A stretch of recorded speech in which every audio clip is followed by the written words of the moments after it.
Beorn looms large in The Hobbit, playing a crucial role in the Battle of the Five Armies. But who is he?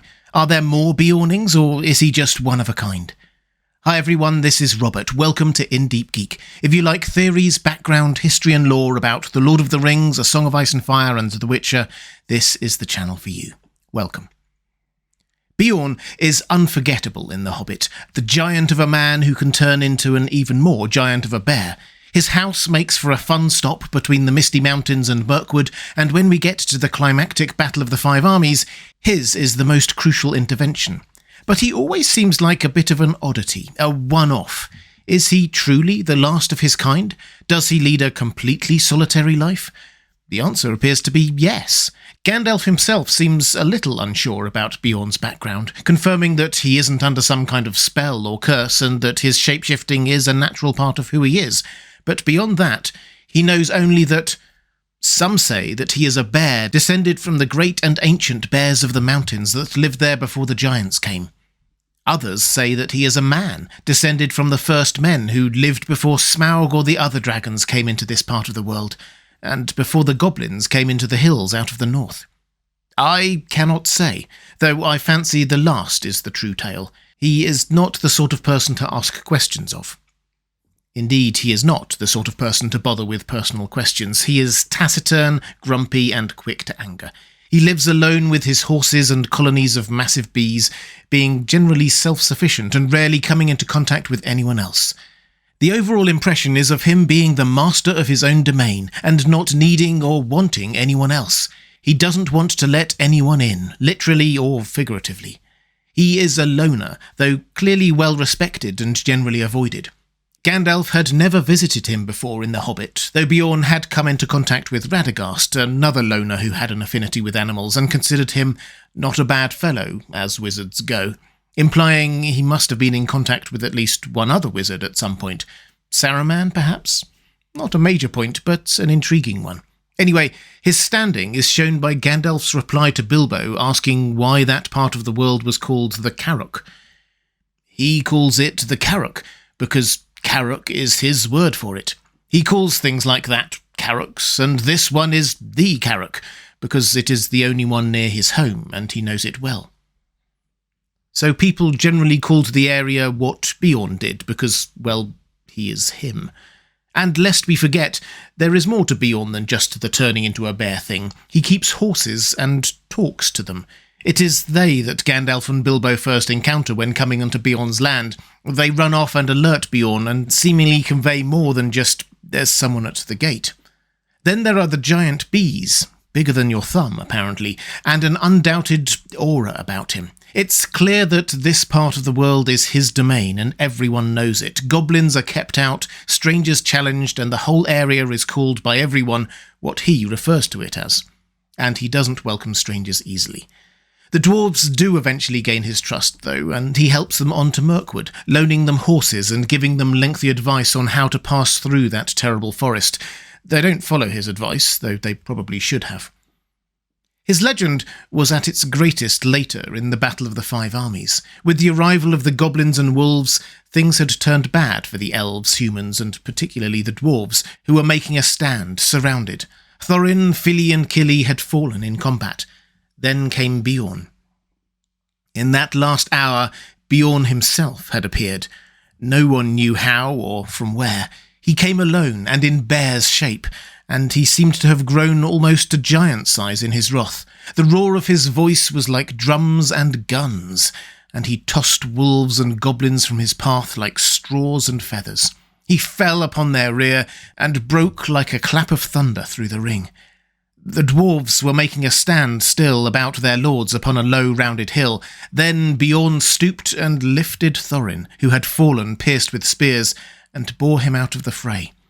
Swiftly he returned, and his wrath was redoubled so that nothing could withstand him, and no weapon seemed to bite upon him. He scattered the bodyguard and pulled down Bolg himself, and crushed him. Then dismay fell on the goblins, and they fled in all directions.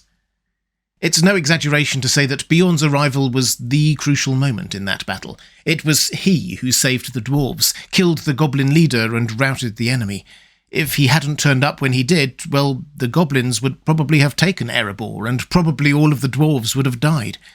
But why did he turn up? It's one thing to help the dwarves along their way, but another entirely to travel all that way to fight with them. It's a mystery that Tolkien reveals to us slowly, most notably by how Beorn changed over the course of the story. The events of The Hobbit and the Quest of Erebor were life-changing for many, but few changed as much as Beorn.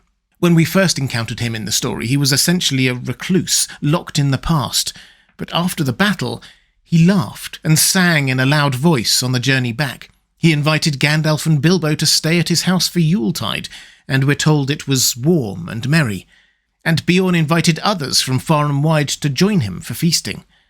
After that, we're told that Beorn indeed became a great chief afterwards in those regions, and ruled a wide land between the mountains and the wood. And it is said that for many generations the men of his line had the power of taking a bear's shape, and some were grim men and bad, but most were in heart like Beorn, if less in size and strength. In order for that to be the case, he had to not only have given up his solipsistic tendencies for good, but also met someone and had children. And the race that followed him played their part too in The Lord of the Rings. Perhaps not as decisive or dramatic a role as Beorn himself played in the Battle of the Five Armies, but they did have several important roles. Before the main story starts, they helped Aragorn cross the river Anduin when he had captured Gollum and was taking him to the elves of Northern Mirkwood. Before that, they kept the road between Dale and Rivendell clear of orcs and wolves, greatly aiding travel and communication for the free peoples of Middle-earth. Then, during the War of the Ring itself, they fought the orcs under Grim Beorn, the son of the Beorn we know. Gimli also notes that as a people they were the best bakers he knew, praising their honey cakes in particular, an important contribution to civilization, no doubt. Basically, from Beorn being a single loner, we have a people who proactively help out others in the wider world. And the turning point for that sea change was the events of The Hobbit. And the main clue for what that was all about, from his perspective, comes, I think, from something Gandalf saw and mentions in passing to Bilbo. I once saw him sitting all alone on the top of the Carrock at night, watching the moon sinking towards the misty mountains, and I heard him growl in the tongue of bears, "The day will come when they will perish, and I shall go back." That is why I believe he once came from the mountains himself. So there is a tragic backstory here. Beorn is an exile. The they who will perish are presumably the goblins, who are, again presumably, responsible for Beorn being forced to leave his homeland of the mountains. At least that's what Gandalf concludes. This enforced exile is eating away at Beorn. He needs his revenge on the goblins. Suddenly, everything becomes clear. The Beorn we meet in The Hobbit is mourning his homeland and people, bitter, needing revenge and thinking no one would understand and that he has to do it all on his own. He has isolated himself. I think many people who have been through great loss and pain will understand this. Everyone deals with it in their own way, but Beorn just wants to be alone and simmer in his anger and pain. Then the dwarves and Gandalf and Bilbo turn up and tell him that they are on the way to reclaim their homeland, that they had been thrown out of by a great evil. That strikes a chord with Beorn. He knows what it is like to lose a homeland. Then they say that on the way they have killed the Great Goblin, the leader of the Misty Mountain Goblins, and being a distrustful sort, he goes to check, and yes, they have.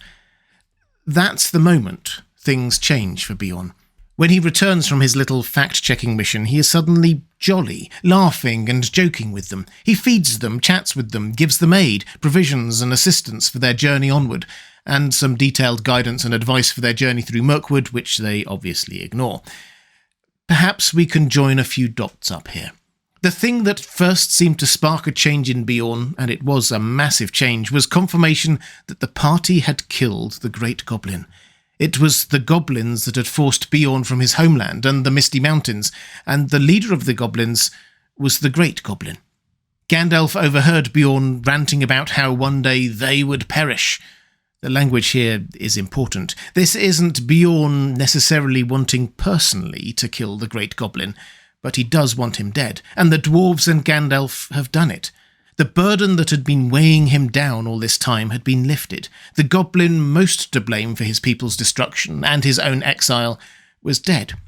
From that moment on, Beorn could stop focusing on the past and could start thinking about building the future. And the people who had made that happen were on a mission he could empathise with hugely, reclaiming their homeland. Of course he helped them, both there and at the Battle of the Five Armies. Could Beorn stand by and let the goblins who had robbed him of his own homeland take the dwarves home from them at the death? No, of course not. We can feel the freedom Beorn felt with every laugh and song from then on. He was the last of his line, yes, a legend in his own lifetime, but this last of his own line became the first of a new line, the Beornings. And that's why Beorn is a legend, not just for his undoubted strength and martial ability, or even his remarkable skin-changing ability or ability to talk to animals. What makes Beorn truly stand out is his fortitude in the heat of great loss and sadness to turn his life around. He managed to move on, change how he lived his life, and treated people kindly rather than with instant suspicion.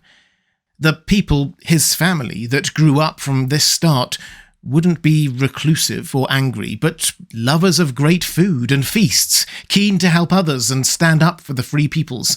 Beorn may well have been the last of his kind, but he was also the first of a new race, the Beornings. And the Beornings were great because of the example set by their patriarch, Beorn, the legend of Middle-earth. If you'd like to see more Lord of the Rings videos, please click on the link to my playlist appearing now on the left of your screen. Or to support this channel, thank you. There's a link to my Patreon page on the right of your screen. That's all for this time. Thanks for watching. I'll see you again soon.